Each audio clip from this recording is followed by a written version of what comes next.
With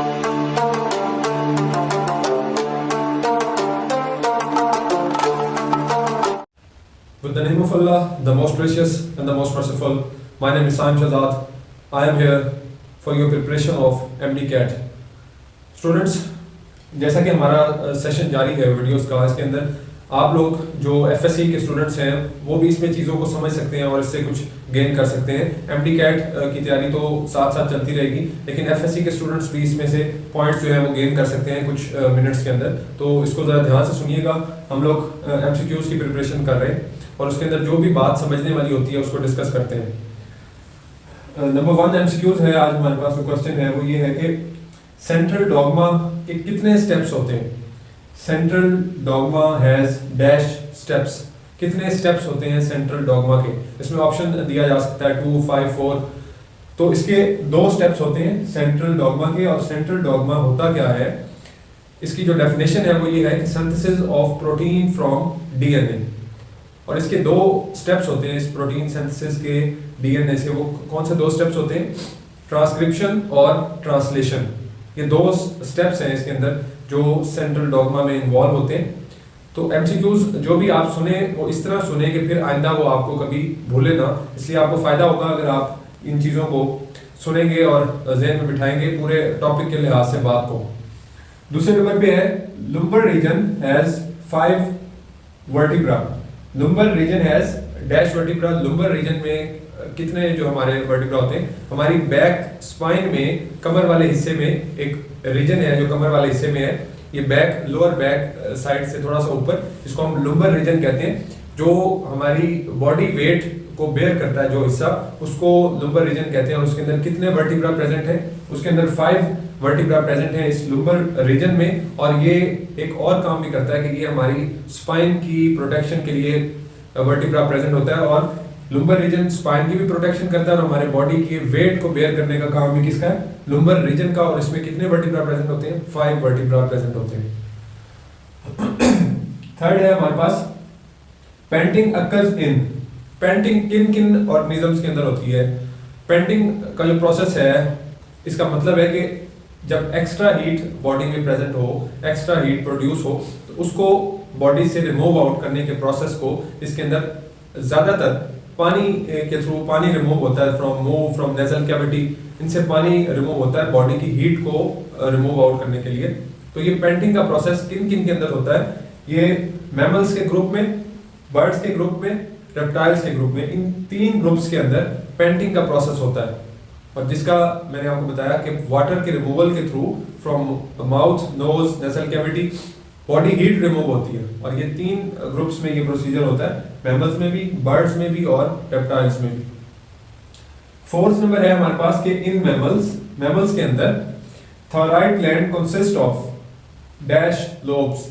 कितने lobes present होते हैं मैमल्स के अंदर? तो मैमल्स के अंदर थायराइड ग्लैंड में 2 लोब्स प्रेजेंट होते हैं। 2 लोब्स प्रेजेंट होते हैं। और ये प्रेजेंट कहाँ होते हैं? ये ट्रैकिया और जो हमारा वॉइस बॉक्स है उसके साथ नीचे को अटैच होते हैं इस तरफ। इनको कितने लोब हैं? ये 2 लोब्स हैं। और मैमल्स के अंदर थायराइड ग्लैंड जो है कंसिस्ट ऑफ 2 लोब्स जो प्रेजेंट कहाँ पे होते हैं? ट्रैकिया एंड जो हमारा वॉइस बॉक्स है उसको हम ट्रैकिया कहते हैं, उसके साथ नीचे अटैच होते हैं ये 2 लोब्स।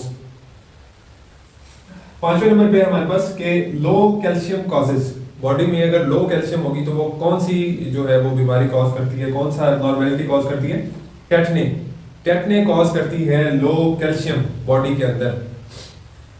ब्लड के अंदर जब कैल्शियम की मिकदार थोड़ी होती है, लेवल ब्लड के अंदर कैल्शियम का कम हो जाता है, तो मसल की एबनॉर्मल मसल कॉन्ट्रैक्शन शुरू हो जाती है। एक ऐसी कॉन्ट्रैक्शन जिसके ऊपर एक पर्सन का कंट्रोल नहीं होता। Involuntary contractions of muscle start हो जाती है जब ब्लड के अंदर कैल्शियम लेवल कम होता है। और उसको हम क्या कहते हैं? उसको हम टेटनी कहते हैं, जो लो कैल्शियम की वजह से कॉज होता है, जिसको हम टेटनी कहते हैं, जिसके अंदर एबनॉर्मल मसल कॉन्ट्रैक्शन स्टार्ट हो जाती है।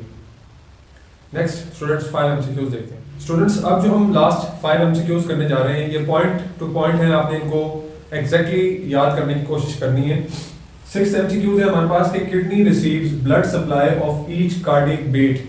एक कार्डिक बीट के साथ कितने परसेंट ब्लड जो है वो किडनी रिसीव करता है बॉडी का, एक कार्डिक बीट के साथ, तो वो हमारी बॉडी का जो ब्लड है जो किडनी में से पास करता है वो 20 to 25% ब्लड है।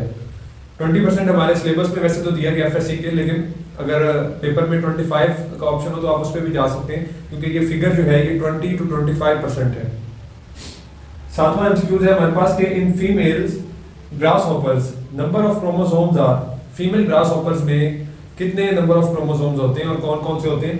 आपने याद रखना है कि 24 नंबर ऑफ क्रोमोसोम्स होते हैं फीमेल ग्रासहॉपर में, इसके मेल ग्रासहॉपर में 23 क्रोमोसोम्स होते हैं, और फीमेल के अंदर XX क्रोमोसोम होते हैं, जबकि मेल के अंदर XO क्रोमोसोम होते हैं। 8th नंबर पे हमारे पास एमसीक्यूज है कि theory of evolution was published in, theory of evolution कब पब्लिश हुई, ये बहुत अहम क्वेश्चन है।